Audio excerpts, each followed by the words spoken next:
Hello, ഇനി ഈ വീഡിയോയിൽ നമുക്ക് ഈ എക്സ്ചേഞ്ച് റേറ്റിൻ്റെ തിയറികളാണ് പഠിക്കാനുള്ളത്. എക്സ്ചേഞ്ച് റേറ്റിൻ്റെ തിയറികൾ എന്ന് പറയുമ്പോൾ നമ്മളിപ്പോൾ ഓരോ കൺട്രിയുടെ കറൻസിക്കും ഓരോ മൂല്യങ്ങളുണ്ട്. അതിന് പിന്നിൽ പ്രവർത്തിക്കുന്ന കാര്യങ്ങൾ എന്താണെന്നാണ് തിയറികൾ. മനസ്സിലായല്ലോ? അപ്പോൾ എക്സ്ചേഞ്ച് റേറ്റിൻ്റെ തിയറീസ് ആൻഡ് മോഡൽസ് എന്ന് പറയുമ്പോൾ നിങ്ങൾ ആലോചിക്കേണ്ടത് different countries have different exchange rate. Then how this rate is exercised, എങ്ങനെയാണ് ഈ റേറ്റ് എക്സസൈസ് ചെയ്യപ്പെടുന്നത് എന്നതാണ് പഠിക്കാനുള്ളത്. ഓക്കെ,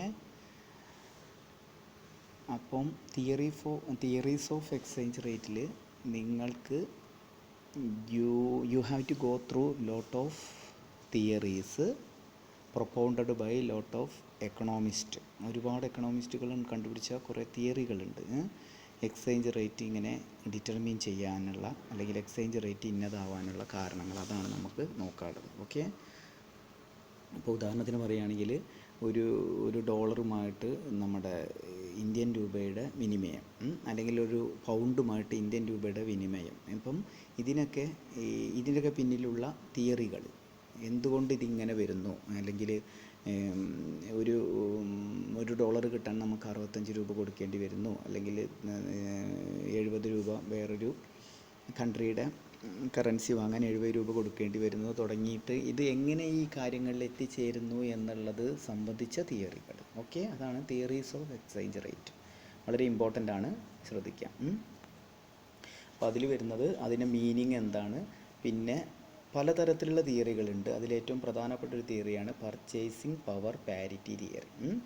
പർച്ചേസിങ് പവർ പാരിറ്റിന്ന് മുന്നേ നിങ്ങൾ നോക്കുന്ന സമയത്ത് നിങ്ങൾക്കറിയാം, ഇന്ത്യയുടെ പർച്ചേസിങ് പവർ പാരിറ്റി ലോകത്ത് തന്നെ തേർഡാണ്. അതായത് വാങ്ങൽ ശേഷി, അതിനെയാണ് നമ്മൾ പർച്ചേസിങ് പവർ പാരിറ്റി എന്ന് പറയുക. അപ്പം അതുമായി ബന്ധപ്പെടുത്തിയ രണ്ട് തിയറികൾ, അതായത് അതിൽ തന്നെ ഒന്ന് അബ്സല്യൂട്ട് പർച്ചേസിങ് പവർ പാരിറ്റിയും പിന്നെ റിലേറ്റീവ് പർച്ചേസിങ് പവർ പാരിറ്റിയും. ഇനി ഞാൻ പറയുന്നത് എന്താണെന്ന് വെച്ചാൽ, തിയറീസ് ഓഫ് എക്സ്ചേഞ്ച് റേറ്റിൽ we have different theories. One of the prominent theory is purchasing power parity theory. So through this video we have to go through what is purchasing power parity theory of exchange rate. മനസ്സിലായല്ലോ? ഇനി വരും വീഡിയോകളിൽ ഇതിലെ ബാക്കിയുള്ള കുറച്ച് തിയറികൾ കൂടിയുണ്ട്, അത് ഞാൻ പറയുന്നതാണ്. ആദ്യം നമുക്ക് പർച്ചേസിങ് പവർ പാരിറ്റി തിയറി എന്താണെന്ന് നോക്കാം. ഓക്കെ, അപ്പം ഈ പർച്ചേസിങ് പവർ പാരിറ്റി തിയറി എന്ന് പറയുമ്പോൾ നമ്മൾക്കൊരു കറൻസി കിട്ടാനായിട്ട് നമ്മൾ വേറൊരു കറൻസി കൊടുക്കുകയാണ്, ശരിയല്ല? അപ്പം ഇൻ്റർനാഷണൽ മാർക്കറ്റിൽ അല്ലെങ്കിൽ എക്സ്ചേഞ്ച് മാർക്കറ്റിൽ അല്ലെങ്കിൽ മണി എക്സ്ചേഞ്ച് മാർക്കറ്റിൽ നമ്മൾ നടത്തുന്നത് എന്താ, നമ്മുടെ ഹോം കറൻസി കൊടുത്തിട്ട് വിദേശ കറൻസി വാങ്ങുകയാണ് ചെയ്യുക. ഓക്കെ, അതിൽ തന്നെ നമുക്ക് ഏറ്റവും കൂടുതൽ ആവശ്യമുള്ള കറൻസി US ഡോളറാണെന്നും പറഞ്ഞിട്ടുണ്ട്. അപ്പം നമ്മളെപ്പോഴും US ഡോളർ വാങ്ങും. അപ്പോൾ ഒരു ഓതറൈസ്ഡ് ഡീലറെ സംബന്ധിച്ച് അവൻ US ഡോളർ വിൽക്കുക ചെയ്യുക. അപ്പം നമ്മൾ നമ്മുടെ പൈസ കൊടുത്തിട്ട് US ഡോളർ വാങ്ങുക എന്ന് പറഞ്ഞു കഴിഞ്ഞാൽ അദ്ദേഹം ആ US ഡോളർ നമുക്ക് വിൽക്കുക എന്നർത്ഥം. അപ്പോൾ വാങ്ങുന്നതിനൊരു റേറ്റ് അദ്ദേഹത്തിൻ്റെ കയ്യിലുണ്ട്, വിൽക്കുന്നതിനൊരു റേറ്റ് അദ്ദേഹത്തിൻ്റെ കയ്യിലുണ്ട്. അപ്പോൾ നമുക്കെപ്പോഴും US ഡോളർ വാങ്ങിയിട്ട് വേണം നമ്മൾ വേറെ രാജ്യങ്ങളുടെ കറൻസിയിലേക്ക് അതിനെ കൺവേർട്ട് ചെയ്യണം. ഇതാണ് സംഭവം നടക്കുന്നത്. ഓക്കെ, അപ്പോൾ നമ്മൾക്കിവിടെ ഇപ്പോൾ പറയാനുള്ളത്, എപ്പോഴും ഇന്ത്യ US ഡോളർ തമ്മിലുള്ള ഒരു എക്സ്ചേഞ്ചാണ് വരിക. പിന്നെ നമുക്ക് ആ ഡോളറിനെ വേണ്ട വേറെ രാജ്യങ്ങളുടെ കറൻസിയായിട്ട് നമ്മൾ എന്ത് ചെയ്യണം, പിന്നെ എക്സ്ചേഞ്ച് ചെയ്യണം. ഓക്കെ, അപ്പം ഈ പർച്ചേസിങ് പവർ പാരിറ്റി തിയറി പറയുന്നത് എന്താണെന്ന് വെച്ചാൽ, ആദ്യമായിട്ട് നമുക്ക് എക്സ്ചേഞ്ച് റേറ്റ് മനസ്സിലാക്കണം. എന്താണ് എക്സ്ചേഞ്ച് റേറ്റ് എന്ന് നിങ്ങൾ മുന്നേ പഠിച്ചതാണ്.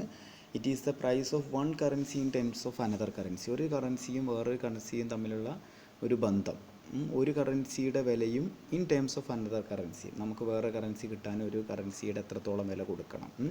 If the exchange rate of the euro is 132 yen means എന്താ, 132 yen നമുക്ക് €1 വെച്ച് പർച്ചേസ് ചെയ്യാം. അപ്പോൾ €1 കൊടുത്താൽ നമുക്ക് 132 yen കിട്ടും. ഓക്കെ, അതാണ് നമുക്ക് ഈ പർച്ചേസിങ് പവർ പാരിറ്റി തിയറിയിലെ എക്സ്ചേഞ്ച് റേറ്റിൽ ആദ്യം നമ്മൾ എക്സ്ചേഞ്ച് റേറ്റ് എന്താണെന്ന് മനസ്സിലാക്കി. It is the price of one currency in terms of another currency. അതുപോലെ നമ്മുടെ ഇനി നമുക്ക് പർച്ചേസിങ് പവർ പാരിറ്റി തിയറി എന്താണെന്ന് നോക്കാം. Purchasing power parity theory it is actually propounded by Gustav Cassel എന്ന് പറഞ്ഞ ഒരു എക്കണോമിസ്റ്റ് ഉണ്ട്. ഓക്കെ, ഒരു ക്ലാസിക്കൽ ഒരു മോഡേൺ എക്കണോമിസ്റ്റാണ് ഗുസ്താവ് കാസൽ എന്ന് പറഞ്ഞാൽ. സ്വീഡൻ അല്ലെങ്കിൽ സ്വീഡിഷ് എക്കണോമിസ്റ്റാണ്. ഇദ്ദേഹമാണ് പർച്ചേസിങ് പവർ പാരിറ്റി തിയറി എന്താണെന്ന് വളരെ വിശദമായിട്ട് അല്ലെങ്കിൽ പോപ്പുലറൈസ് ചെയ്തത് നമ്മുടെ ഗുസ്താവ് കാസൽ എന്ന് പറഞ്ഞ സ്വീഡിഷ് എക്കണോമിസ്റ്റാണ്. അപ്പം ശ്രദ്ധിക്കണം, പർച്ചേസിങ് പവർ പാരിറ്റി തിയറി പറയുന്നത് ഒരു രാജ്യത്തിൻ്റെ കറൻസിയിൽ അല്ലെങ്കിൽ ആ കറൻസിയുടെ വാല്യുവേഷനിൽ purchasing power of that country, ആ രാജ്യത്തിൻ്റെ പർച്ചേസിങ് പവറാണ് കറൻസിയെ ഡിറ്റർമിൻ ചെയ്യുന്നതാണെന്ന് പറയുന്നത്. ഓക്കെ, ശ്രദ്ധിക്കുക. According to this theory rate of exchange between two countries depends upon the relative purchasing power of their respective currencies. ഉണ്ടല്ലേ, രണ്ട് വ്യത്യസ്ത രാജ്യങ്ങളുടെ കറൻസീൻ്റെ റേറ്റ് ഡിറ്റർമിൻ ചെയ്യുന്നത് അവരുടെ പർച്ചേസിങ് പവറാണ്. മനസ്സിലായല്ലോ, ആ രാജ്യത്തെ കറൻസീൻ്റെ പർച്ചേസിങ് പവറാണ്. ഓക്കെ, അപ്പോൾ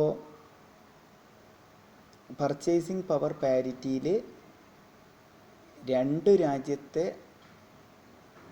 പർച്ചേസ് ചെയ്യാനുള്ള കറൻസീൻ്റെ കഴിവിനെ അടിസ്ഥാനപ്പെടുത്തിയിട്ടാണ് അവരുടെ എക്സ്ചേഞ്ച് റേറ്റ് നിലനിൽക്കുന്നതെന്നാണ് പറയുന്നത്. Okay, so the exchange rate of different countries is determined by the purchasing power of the different countries currency. മനസ്സിലായല്ലോ, അതാണ് നമുക്ക് പർച്ചേസിങ് പവർ പാരിറ്റിയിൽ പറയാനുള്ളത്. ഓക്കെ, അപ്പോൾ നോക്കൂ, if certain assortment of goods, കുറച്ച് goods can be had for £1 in Britain and the similar assortment of goods 80 in India. അതായത് £1 വെച്ചിട്ട് നമുക്ക് ഇത്ര ലേശം കുറച്ച് സാധനങ്ങൾ ബ്രിട്ടനിലും വാങ്ങാം, അതേ സാധനങ്ങൾ നമുക്ക് 80 രൂപ വെച്ച് ഇന്ത്യയിലും വാങ്ങാമെങ്കിൽ. ഓക്കെ, ഇപ്പം ഞാൻ പറയുന്നു, ഒരു ബാസ്ക്കറ്റിൽ കുറച്ച് ഗുഡ്സ് ഉണ്ട്, ആ ഗുഡ്സിന് ബ്രിട്ടനിൽ £1, അതേ ബാസ്ക്കറ്റിലെ അതേ ഗുഡ്സിന് ഇന്ത്യയിൽ 80 രൂപയാണെങ്കിൽ ഇന്ത്യ ബ്രിട്ടൻ എക്സ്ചേഞ്ച് റേറ്റ് എങ്ങനെ? £1 ഈസ് ഈക്വൽ ടു 80 രൂപ. ഓക്കെ, മനസ്സിലായല്ലോ. കാരണം ബ്രിട്ടനിലെ ആ ബാസ്ക്കറ്റ് ഓഫ് ഗുഡ്സിന് അവരുടെ കറൻസീൻ്റെ പവർ സംബന്ധിച്ച് ഒരു ബാസ്ക്കറ്റ് ഓഫ് ഗുഡ്സ് വാങ്ങാൻ പറ്റും. അതിലെന്തോന്നുള്ളത് വിഷയമല്ല. What ever it may be included in that basket, the Britain can buy that basket with £1 and India can buy that specific basket of goods with 80 rupees. We can say that 80 rupees is equal to £1. ഇതിനാണ് നമ്മൾ പറയുന്നത് purchasing power parity എന്ന് പറയുന്നത്. Okay, ഇനി വേറൊരു example പറയും നോക്കൂ. $1 കൊണ്ട് നമുക്ക് കുറച്ച് കമ്മോഡിറ്റി US വാങ്ങാൻ പറ്റും. അതേ കമ്മോഡിറ്റി 60 രൂപ കൊണ്ട് ഇന്ത്യയിൽ വാങ്ങാൻ പറ്റുമ്പോൾ $1 is equal to 60 Indian rupees. കണ്ടില്ലേ, ഇങ്ങനെയാണ് നമ്മൾ പർച്ചേസിങ് പവർ പാരിറ്റി തിയറി പറയുക. ഇനി വേണമെങ്കിൽ ഒരിക്കൽ കൂടി ഞാൻ പറയാം. നമ്മളിപ്പം സൗദി അറേബ്യയിൽ എപ്പോഴും ആളുകൾ വാങ്ങിക്കുടിക്കുന്ന ഞാൻ എപ്പോഴും ഇങ്ങനെ ചർച്ച ചെയ്യുന്നൊരു കാര്യമാണ്. അത് നമ്മളിപ്പം സൗദിയിൽ നമ്മൾ ഒരു സോഫ്റ്റ് ഡ്രിങ്ക് വാങ്ങുന്നത് നമ്മളെ സുഹൃത്തുക്കളൊക്കെ നിങ്ങളോടൊക്കെ പറഞ്ഞിട്ടുണ്ടാകും, എന്താ അവിടെ £1 കൊടുത്താൽ മതി എന്ന് വെച്ചാൽ അവിടുത്തെ $1. അപ്പോൾ അതേ അളവ് 1/2 ലിറ്റർ എന്ന് ഞാൻ വെറുതെ പറയുന്നതാണ്, നിങ്ങൾക്ക് മനസ്സിലാവാൻ വേണ്ടി പറയുന്നതാണ്. 1/2 ലിറ്റർ പെപ്സിക്ക് നമ്മൾ സൗദി റിയാൽ കൊടുക്കുമ്പോൾ ഇവിടെ 1/2 ലിറ്റർ പെപ്സിക്ക് നമ്മൾ 15 രൂപയാണ് കൊടുക്കുന്നതെങ്കിൽ Saudi riyal is equal to 15 രൂപ. മനസ്സിലാവാൻ വേണ്ടി പറയുന്നതാണ്, ഇതിലെ ലോജിക്കൊന്നും നോക്കരുത്. 1/2 ലിറ്റർ പെപ്സിക്ക് സൗദിയിൽ നമ്മൾ 1 റിയാൽ കൊടുക്കുന്നെങ്കിൽ 1/2 ലിറ്റർ പെപ്സിക്ക് നമ്മൾ ഇന്ത്യയിൽ 15 രൂപയാണ് കൊടുക്കുന്നതെങ്കിൽ 1 Saudi riyal is equal to 15 Indian rupees according to purchasing power parity theory. Okay, അപ്പോൾ നമ്മൾ ഏതെങ്കിലും ഒരു സ്പെഷ്യലൈസ്ഡ് ഗുഡ്സാണ്, പക്ഷേ ഡിഫറൻറ്റ് കൈൻഡ്സ് ഓഫ് ഗുഡ്സിന് ഡിഫറൻറ്റ് വില ഉണ്ടായിരിക്കുക. നിങ്ങൾ മനസ്സിലാക്കാൻ വേണ്ടി ഞാൻ പറഞ്ഞു എന്ന് മാത്രം. ഓക്കെ, ഇതാണ് പർച്ചേസിങ് പവർ പാരിറ്റി തിയറി. ഇനി the rate of exchange tends to rest at the point equality between the respective purchasing power of two currency, that is purchasing power parity. എന്ന് വെച്ചാൽ നമ്മളിപ്പം ഈ രണ്ട് കറൻസികൾ ഒരു ലെവലിലേക്ക് എത്തിച്ചേരുന്ന പോയിൻ്റ്, അതായത് ഫ്ലക്ച്വേഷനൊന്നും ഇല്ലാതെ ഒരു പ്രത്യേക പോയിന്റിലേക്ക് എത്തുന്നത് എങ്ങനെയാണ്, അതിനെ നമ്മൾ പർച്ചേസിങ് പവർ പാരിറ്റി എന്ന് പറയും. എന്ന് വെച്ചാൽ ഇപ്പം നമ്മൾ ഒരു ഡോളർ, നമ്മൾ പറഞ്ഞില്ല ഒരു ഡോളർ നമ്മൾ 60 രൂപയിൽ എത്തിച്ചേർന്നു. കാരണം 60 രൂപയ്ക്ക് നമുക്ക് ഒരു ബാസ്ക്കറ്റ് ഓഫ് ഗുഡ്സ് ഇന്ത്യയിൽ കിട്ടും. അതേ ബാസ്ക്കറ്റ് ഓഫ് ഗുഡ്സ് 60 രൂപയ്ക്ക് ഒരു US$ന് അവിടെയും കിട്ടും. പക്ഷേ ഈ സാധനത്തിൻ്റെ വിലയെല്ലാം എന്താക്കുക, കോൺസ്റ്റൻ്റ് ആക്കുക. ഈ എക്സ്ചേഞ്ച് റേറ്റിൽ, മാർക്കറ്റിലെ എക്സ്ചേഞ്ച് റേറ്റ് $1 61 രൂപയാണെന്ന് കരുതുക. അപ്പോൾ നമ്മൾ എന്താ പറഞ്ഞത്, 60 രൂപയ്ക്ക് ഒരു ബാസ്ക്കറ്റ് ഓഫ് ഗുഡ്സ് ഇന്ത്യയിൽ കിട്ടും, $1 അതേ ബാസ്ക്കറ്റ് ഓഫ് ഗുഡ്സ് അമേരിക്കയിലും കിട്ടും. അപ്പോൾ $1 ഈസ് ഈക്വൽ ടു 60 രൂപ. അതങ്ങനെ നിൽക്കട്ടെ. പക്ഷേ എക്സ്ചേഞ്ച് റേറ്റ്, മാർക്കറ്റിലെ എക്സ്ചേഞ്ച് റേറ്റിൽ, അതായത് ഈ ഇൻ്റർനാഷണൽ എക്സ്ചേഞ്ചിൽ, മണി എക്സ്ചേഞ്ചിൽ $1 61 രൂപയാണെന്ന് കരുതുക. അപ്പോൾ എന്താ ഉണ്ടാവുക, അപ്പോൾ നമ്മൾ എന്ത് ചെയ്യും, ഒരു 61 രൂപ കൊടുത്തിട്ട് $1 വാങ്ങും. 61 രൂപ കൊടുത്ത് നമ്മൾ $1 വാങ്ങിയിട്ട് ഈ ബാസ്ക്കറ്റ് ഓഫ് ഗുഡ്സ് നമ്മൾ എന്ത് ചെയ്യും, 60 രൂപയ്ക്ക്,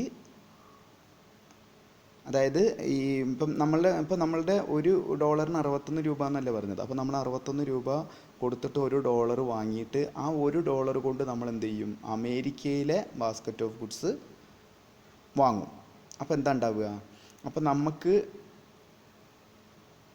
61 രൂപ കൊടുത്തിട്ടാണ് 60 രൂപയുടെ ഒരു സാധനം കിട്ടുന്നത്. അപ്പോൾ $1 ഒരു ഡിഫറൻസ് ഉണ്ട്. അതായത് നമ്മൾ ഒരു ഡോളർ കൊടുത്തിട്ട് 61 രൂപ കൊടുത്തിട്ട് $1 വാങ്ങിയാലാണ് നമുക്ക് $1 കൊണ്ട് അമേരിക്കയിലെ ബാസ്ക്കറ്റ് ഓഫ് ഗുഡ്സ് വാങ്ങാൻ പറ്റുള്ളൂ. അപ്പോൾ നമ്മൾ എന്ത് ചെയ്യും, ഇങ്ങനെ നമുക്കത് ആവശ്യമാണെങ്കിൽ നമ്മൾ അങ്ങനെ വാങ്ങും. പക്ഷേ നിങ്ങൾ വേറൊരു കാര്യം ചിന്തിച്ച് നോക്കൂ, ഇവിടെ 60 രൂപയ്ക്ക് കിട്ടുന്ന അതേ ബാസ്ക്കറ്റ് ഓഫ് ഗുഡ്സ് അവിടെ അമേരിക്കയിലും $1 കിട്ടണത്. അപ്പോൾ നമ്മൾക്ക് 61 രൂപ കൊടുത്തിട്ട് $1 വാങ്ങിയിട്ട് അവിടുന്ന് വാങ്ങണേക്കാൾ നല്ലത് ഇവിടുന്ന് അങ്ങോട്ടേക്ക് എന്ത് ചെയ്യാൻ പറ്റും, ഇത് കയറ്റി അയക്കല്ലേ പറ്റുള്ളൂ.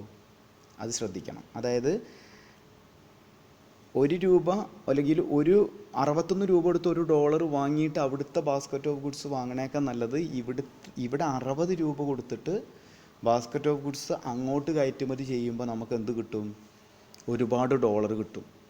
മനസ്സിലായല്ലോ. അപ്പോൾ നമുക്ക് 100 ബാസ്ക്കറ്റ് ഓഫ് ഗുഡ്സ് നമ്മൾ ഇവിടുന്ന് അങ്ങോട്ട് കയറ്റി അയച്ചാൽ നമുക്ക് $100 കിട്ടും. ശ്രദ്ധിക്കണം, 100 ഇന്ത്യൻ ബാസ്ക്കറ്റ് ഓഫ് ഗുഡ്സ് നമ്മൾ അങ്ങോട്ട് കയറ്റുമതി ചെയ്താൽ നമുക്ക് $100 കിട്ടും. $100 എന്ന് പറഞ്ഞാൽ ഇവിടെ നമുക്ക് 6100 രൂപയാണ്. അപ്പം നമുക്ക് 100 രൂപ ലാഭമുണ്ട്. മനസ്സിലായല്ലോ. അങ്ങനെ ഈ എക്കണോമിക് ട്രെൻഡ് ഇങ്ങനെ നീണ്ടു പോയിട്ട് അവസാനം എന്ത് ചെയ്യും, ഇന്ത്യൻ നമ്മൾ ഇവിടുന്ന് അങ്ങോട്ട് കയറ്റുമതി ചെയ്യല്ലേ, അപ്പോൾ അവർക്ക് ഇന്ത്യൻ രൂപയാണ് ആവശ്യം. ശ്രദ്ധിക്കണം, നല്ല ശ്രദ്ധിച്ച്, സംഭവം സിമ്പിളാണ്, പക്ഷേ ആലോചിക്കണം. നമ്മൾ ഇവിടുന്ന് 100 ബാസ്ക്കറ്റ് ഓഫ് ഗുഡ്സ് അങ്ങോട്ട് കയറ്റി അയക്കുന്ന സമയത്ത് അവർ നമുക്ക് എന്ത് ചെയ്യും, ഇന്ത്യൻ രൂപയാണ് അവർക്ക് ആവശ്യം. അപ്പോൾ അവർ ഇന്ത്യൻ രൂപ നമുക്ക് 6100 ഇങ്ങനെ തരും. അതായത് ഡോളറായിട്ട് തരുന്നത്, ഇവിടെ എത്തുമ്പോൾ അത് 6100 മാറും. അങ്ങനെ അതിങ്ങനെ ഫ്ലക്ച്വേറ്റ് ചെയ്തിട്ട് അവസാനം ഒരു ലെവലിലേക്ക് എത്തും. അപ്പോൾ അതിനെയാണ് നമ്മൾ എന്ത് ചെയ്യുക, പർച്ചേസിങ് പവർ പാരിറ്റി എന്ന് പറയുക. അപ്പോൾ എന്താ ഞാൻ പറഞ്ഞത്, നിങ്ങൾക്കൊരു ബാസ്ക്കറ്റ് ഓഫ് ഗുഡ്സ് 60 രൂപയ്ക്ക് ഇന്ത്യയിലും കിട്ടും, ഒരു ബാസ്ക്കറ്റ് ഓഫ് ഗുഡ്സ് $1 USA കിട്ടും. പക്ഷേ അത് അങ്ങനെ തന്നെ സെയിം ആയിട്ട് നിൽക്കുന്ന സമയത്ത് എക്സ്ചേഞ്ച് റേറ്റിൽ $1 നമ്മൾ 61 രൂപ കൊടുക്കുകയാണ്. മനസ്സിലായല്ലോ. അപ്പോൾ നമ്മൾ എന്ത് ചെയ്യും, നമ്മൾ സ്വാഭാവികമായിട്ട് ഇവിടുന്ന് അങ്ങോട്ട് എക്സ്പോർട്ട് ചെയ്യും. അപ്പോൾ അവിടുന്ന് ഡോളർ ഇങ്ങോട്ട് വരും. ഡോളർ ഇങ്ങോട്ട് വരുന്ന സമയത്ത് ഈ ഡോളർ നമ്മൾ കൺവേർട്ട് ചെയ്ത് റുപ്പിയാക്കി മാറ്റും. ഇതിങ്ങനെ കണ്ടിന്യൂസ് ആയിട്ട് ഈ പ്രക്രിയ ഇങ്ങനെ തുടർന്നു പോരുന്ന സമയത്ത് ഇന്ത്യൻ രൂപയ്ക്ക് ഒരുപാട് ആവശ്യം അമേരിക്കയിൽ വരും. ഒരൊറ്റ ഉദാഹരണം പറയുക, അവർക്ക് കൂടുതൽ ഇന്ത്യൻ രൂപ ആവശ്യം വരും. അപ്പോൾ എന്ത് ചെയ്യും, ഇന്ത്യൻ രൂപ ആവശ്യം വരുന്ന സമയത്ത് അവർ ധാരാളമായിട്ട് ഇന്ത്യൻ രൂപ വാങ്ങും. അപ്പോൾ എക്സ്ചേഞ്ച് റേറ്റിൽ അതിൻ്റേതായ എന്ത് വരും, ഫ്ലക്ച്വേഷൻസ് വരും. അങ്ങനെ ഒരു പർച്ചേസിങ് പവർ പാരിറ്റി എന്ന് പറഞ്ഞൊരു പോയിന്റിലേക്ക് എത്തും. ഓക്കെ, അപ്പോൾ ഇതാണ് പർച്ചേസിങ് പവർ പാരിറ്റിയുമായിട്ട്. ഇതിൽ രണ്ട് തരത്തിലുള്ള പർച്ചേസിങ് പവർ പാരിറ്റി ഉണ്ട്. ഒന്ന് അബ്സല്യൂട്ട് പർച്ചേസിങ് പവർ പാരിറ്റി ഉണ്ട്, റിലേറ്റീവ് പർച്ചേസിങ് പവർ പാരിറ്റി ഉണ്ട്. ഓക്കെ, ഈ അബ്സല്യൂട്ട് പർച്ചേസിങ് പവർ പാരിറ്റി എന്ന് പറഞ്ഞു കഴിഞ്ഞാൽ ലോ ഓഫ് വൺ പ്രൈസിലാണ് അത് അതിൻ്റെ ബേസിക് എന്ന് വെച്ചാൽ exchange rate in equilibrium and the value of A national basket of goods and services are the same between two currencies. കണ്ടില്ലേ, ഒരു ബാസ്ക്കറ്റ് ഓഫ് ഗുഡ്സിലെ കാര്യങ്ങൾ ഒരേ കറൻസിയിൽ സെയിം ആണെങ്കിൽ നമുക്ക് അബ്സല്യൂട്ട് PPP എന്ന് പറയാം. അപ്പം നേരത്തെ നമ്മൾ പറഞ്ഞില്ലേ, ഇങ്ങനെ എക്സ്ചേഞ്ച് റേറ്റിൽ ഫ്ലക്ച്വേഷൻ വരുന്നു, ഇങ്ങനെ 6100 കാര്യം, അതൊക്കെ നമ്മൾ കുറേ കഴിയുമ്പോൾ അതിങ്ങനെ തുടർന്ന് പോയി കഴിയുമ്പോൾ പിന്നെ അത് എത്തിച്ചേരിയ റിലേറ്റീവ് പർച്ചേസിങ് പവർ പാരിറ്റിയിലാണ്. അബ്സല്യൂട്ട് പർച്ചേസിങ് പവർ പാരിറ്റി പറഞ്ഞാൽ അതിൻ്റെ ഇക്വിലിബ്രിയം എങ്ങനെയാണ്, എപ്പോഴും ഒരു ബാസ്ക്കറ്റ് ഓഫ് ഗുഡ്സ് ആൻഡ് സർവീസിന് ഒരേ മൂല്യമുള്ള സാധനങ്ങൾ രണ്ട് രാജ്യങ്ങളിൽ ഡിഫറൻറ്റ് കറൻസിയിൽ നമുക്ക് കിട്ടുന്ന അതിനെ അബ്സല്യൂട്ട് പർച്ചേസിങ് പവർ എന്നാണ് പറയുക. The purchasing power parity theory predicts that market forces will cause the exchange rate to adjust when the price of national basket are not equal. അപ്പം ഇങ്ങനെ ഈക്വൽ അല്ലെങ്കിൽ, അതായത് ഈ ബാസ്ക്കറ്റിലെ സാധനങ്ങളുടെ വില, അപ്പം ഞാൻ പറയുന്നു അവിടെ 58 ആണ്, നമ്മുടെ ഇന്ത്യയിൽ 58 രൂപയ്ക്ക് ഒരു ബാസ്ക്കറ്റ് ഓഫ് ഗുഡ്സ് കിട്ടുന്നു, അമേരിക്കയിൽ $1 കിട്ടുന്നെങ്കിൽ 1:58 അല്ലേ. അപ്പോൾ ഇത് എപ്പോഴാണോ അങ്ങനെ അല്ലാതായി തീരുന്ന സമയത്ത് മാർക്കറ്റിലെ ഫോഴ്സുകൾ എന്ത് ചെയ്യും, അങ്ങനെ അതാക്കി തീർക്കും. മനസ്സിലായല്ലോ. അപ്പം absolute purchasing power parity says that exchange rates are in equilibrium, ഒരുപോലെയായി മാറും when the value of a national basket of goods and services are the same between two countries. രണ്ട് കൺട്രികളിലെ അത് അങ്ങനെ സെയിം ആയിട്ട് മാറും. ഓക്കെ, അപ്പോൾ ഒരു ഒറ്റ price, the law of one price ആണ് absolute purchasing power parity says that the law of one price. Law of one price states that domestic price of any goods equal to foreign price quoted in the same currency. നമ്മുടെ രാജ്യത്തെ സാധനത്തിൻ്റെ വില foreign പ്രൈസിൽ coat ചെയ്യുന്നതിന് നമ്മൾ എന്താ പറയുക, absolute purchasing power parity എന്ന് പറയുന്നത്. അപ്പോൾ ഒരു $1 നമുക്ക്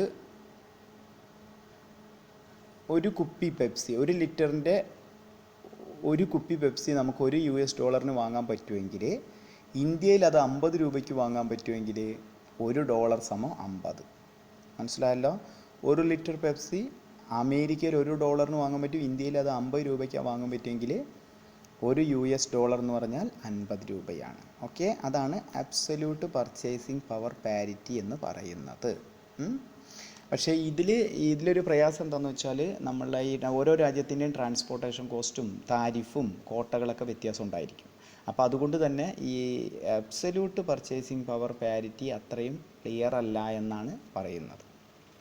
കാരണം നമ്മൾ നേരത്തെ തന്നെ പറഞ്ഞു, മാർക്കറ്റിൽ $1 61 രൂപയും പിന്നെ ബാസ്ക്കറ്റിലെ ഗുഡ്സിന് ഒരു വിലയാവുന്ന സമയത്ത് എന്തുകൊണ്ട് ഡിഫറൻസ് വരുന്നു എന്ന് വെച്ചാൽ, ട്രാൻസ്പോർട്ടേഷൻ കോസ്റ്റ്, താരിഫ്, കോട്ടകൾ, ഇതൊക്കെ ഓരോ രാജ്യത്തും ഡിഫറൻ്റ് ഉണ്ടായിരിക്കും. സ്വാഭാവികമായിട്ടും ഓരോ സാധനങ്ങൾക്കും ഡിഫറൻറ്റ് വിലയായിരിക്കും ഓരോ രാജ്യത്തുണ്ടായിരിക്കുക. അപ്പം അബ്സല്യൂട്ട് പർച്ചേസിങ് പവർ പാരിറ്റി കുറേ കാലം മുന്നേ വരെ, അതായത് ഒരു 1900കളിൽ അങ്ങനെ ഒരു അടഞ്ഞ എക്കോണമിയുള്ള സമയത്ത് നമുക്ക് കുറേയൊക്കെ അതൊരു നല്ല കാര്യമായിരുന്നു. പക്ഷേ പിന്നീട് എക്കോണമി എല്ലാം ഓപ്പൺ ആയപ്പോൾ ഡിഫറെൻറ്റ് കൈൻഡ്സ് ഓഫ് ഗുഡ്സുകൾ അങ്ങോട്ടും ഇങ്ങോട്ടൊക്കെ പ്രവഹിക്കുന്ന സമയത്ത് നമുക്ക് ഒരു സാധനത്തിന് അമേരിക്കയിലും ഇന്ത്യയിലും വ്യത്യസ്ത വിലകളായിട്ട് മാറുന്നു. മനസ്സിലായല്ലോ. പക്ഷേ അങ്ങനെ വ്യത്യസ്ത വിലകളല്ലെങ്കിൽ നമുക്ക് പറയാൻ പറ്റും എന്ത്, $1 is equal to the amount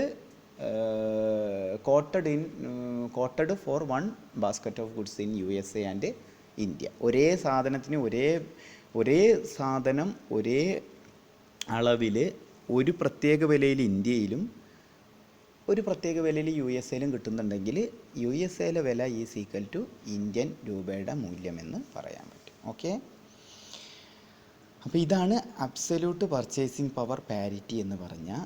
ഇനിയിപ്പോൾ ഇതിൻ്റെ ഒരു 1-2 ചെറിയ പ്രോബ്ലംസ് ഉണ്ട്. ഇപ്പോൾ ഉദാഹരണത്തിനൊരു പ്രോബ്ലം ഞാൻ വായിച്ചു തരാം. ഇന്ത്യയിൽ ഒരു പ്രൊഡക്റ്റ് സോൾഡ് വിൽക്കുന്നത് അതേ പ്രോഡക്റ്റ് അമേരിക്കയിൽ, ഇന്ത്യയിൽ വിൽക്കുന്ന അതേ പ്രോഡക്റ്റ് അമേരിക്കയിൽ വിൽക്കുന്നു. ഓക്കെ, ഇന്ത്യയിൽ അതിന് 140 രൂപയാണെങ്കിൽ, ഇന്ത്യയിൽ അതിൻ്റെ വില 140 ആണെങ്കിൽ അമേരിക്കൻ ഡോളർ അതേ മുതൽ $1 കിട്ടുകയാണെങ്കിൽ $1 ഈസ് ഈക്വൽ ടു 140. ഓക്കെ, ഇനി 70 രൂപയ്ക്കാണ് $2 അമേരിക്കയിൽ അത് കിട്ടുന്നതെങ്കിൽ $1 സമം 70 രൂപ. ഞാൻ പറയുന്ന ഒരു പ്രത്യേക പ്രൊഡക്റ്റ് 140 രൂപയ്ക്ക് ഇന്ത്യയിൽ കിട്ടുന്നു, അമേരിക്കയിൽ അത് $2 കിട്ടണമെങ്കിൽ $2 സമം 140. So $1 is equal to 70 Indian രൂപ. ഓക്കെ, ഇനി $1 കിട്ടുന്നെങ്കിൽ $1 ഈസ് ഈക്വൽ ടു 140. $1 എന്ന് പറഞ്ഞാൽ 140 ആണ്. അതാണ് ഈ absolute purchasing power parity theory പറയുന്നത്. ഓക്കെ, അപ്പോൾ ഇനിയിപ്പം നമുക്കുള്ളത് നെക്സ്റ്റ് റിലേറ്റീവ് പർച്ചേസിങ് പവർ പാരിറ്റിയാണ്. അതും കൂടി ഞാൻ പറയണമെന്ന് വിചാരിച്ചു, പക്ഷേ ഇത് ഇത്തിരിയും ദീർഘമായി പോയി. അപ്പോൾ നമുക്കിനി അത് അടുത്ത വീഡിയോയിൽ പറയാം. ഓക്കെ.